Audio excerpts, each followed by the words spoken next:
Hello hi जय Jagannath welcome to my channel Rosalin Panigrahi channel को आपको बहुत बहुत स्वागत करुँच। आसतु गोटे नुआ रेसिपी को जीवा। आज नुआ रेसिपी ना हूँ नड़िया चाउल पिठा। नड़िया चाउल पिठा को आम कौन करवा से सामग्री दरकार देखूँ मुझे नड़िया को पूरा क्रश पूरा काटी देछि। क्रंची बिरयानी ये साइज में काटी देछि। करी भल होता जेहेतु मुझे करनी सब पीस पीस कर काटी देछि। ये भाया ये साइज में काटिदेवी। ए चाउल पकई अरुआ चाउल अल्प नड़िया फाड़े हेले चाउल 4 चामच चाउल दरकार। यही चामच रे मुझे 4 चामच चाउल पकई फाड़े नड़िया चाउल नड़िया मुझे बतुरे दी अध घंटे है 30 मिनट्स बतुरे दी अध घंटे मुझे बतुरे दी बतुरला ग्राइंडर करदेवी। एथे आम स्वाद अनुसार लुण पकईदबा बाटी साइडे पकईले हम मुझे बाटी जेहेतु पकई कंचा लंकाटे पकईदबा जेहेतु मोर छोट पिला कंचा लंका खाइबनी मुझे चाउल नड़िया लुण धनिया पत्र जीरा ए दरकार। ये आमको कौन कौन दरकार आम आग को जीवा। मो चैनल को लाइक करें शेयर करें सब्सक्राइब करेंगे साइड में थी बेल आइकन को प्रेस करदेवी फास्ट नोटिफिकेशन टी आपन भाव नुआ नुआ वीडियो आप देखिपारे प्रथम करी। चलते आम ये कौन कौन करवा आपन को देखा देखो मुझे पूरा धोई देती ना लुण पकई स्वाद अनुसार एवं अल्प टे पानी देवी।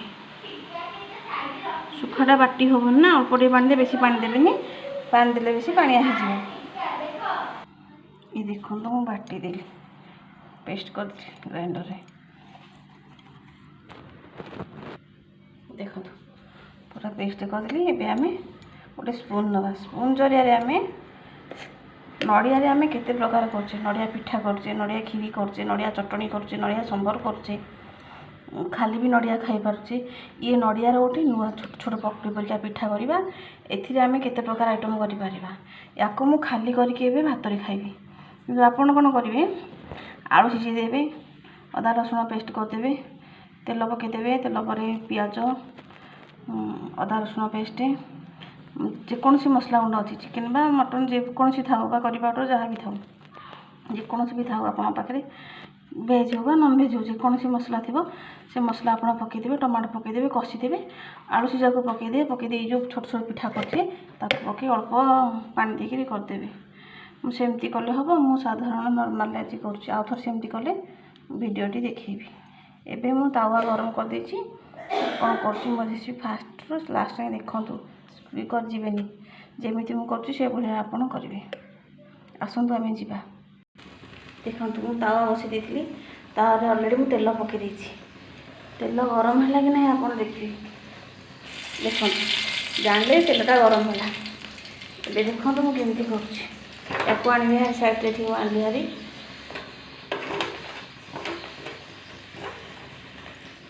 आप ये भाया कर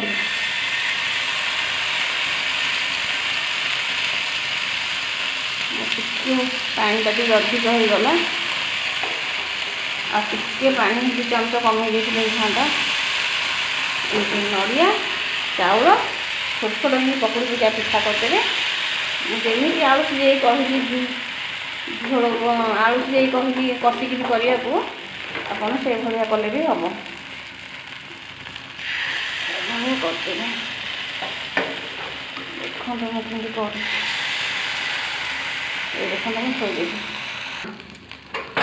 कसला 10 मिनट 5 मिनट छाड़देवे देखो ये भाया लेउटी लेउटी देवी। देखो सब गुड़ा को मुझे ये भाया लेउटी देछि।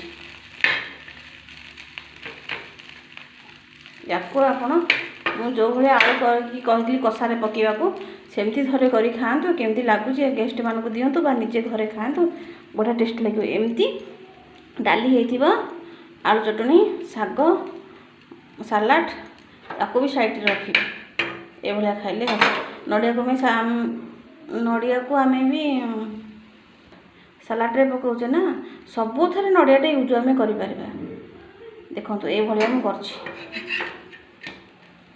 सुंदर देखा या ऊपर तेल पकईदेवी 10 1 स्पून तेल या चारिकड़ बुलेदेवी तेल टी नदेले से पोड़ हाई फ्लेम रे करेंगे लो फ्लेम रे करेंगे देखो आटे से हम ब्राउन कलर हो आसले जान हो गला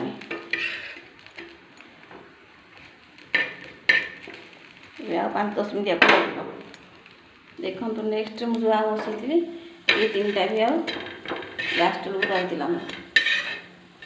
ये जमी आपको सेमती करेंगे देखो तो कितने सुंदर देखागला ये आपड़ कर निजे घरे खातु गेस्ट मानक दिंतु अति सहज नड़िया झोल हो नड़िया तरकारी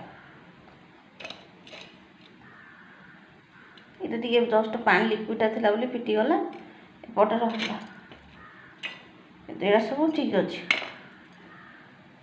आ जो 3टा बसी ये भी ठीक अच्छे फास्ट एमती होगला भात तो समस्त घरे कंपलसरी आम घर आज छुई आलू पोटल बैगन टमाटो पणस मंजी कखारू पकईकि आम सतुला देखु आम के सुंदर सतुला आम पूरा आम ओडिया खाइबा ये है नड़िया पिठा बड़ी चूरा शाग आम आज तक आइटम हो डाली भात तो समस्त कंपलसरी आपण मानू केमती लगिला मो भिडियोटी निश्चय कमेंट बॉक्स जनइबे भावुची भल लगी बोली तथापि आपण कमेंट बॉक्स जनइबे रही नमस्कार जय जगन्नाथ आपण खुशी रुहतु एंजॉय करंतु।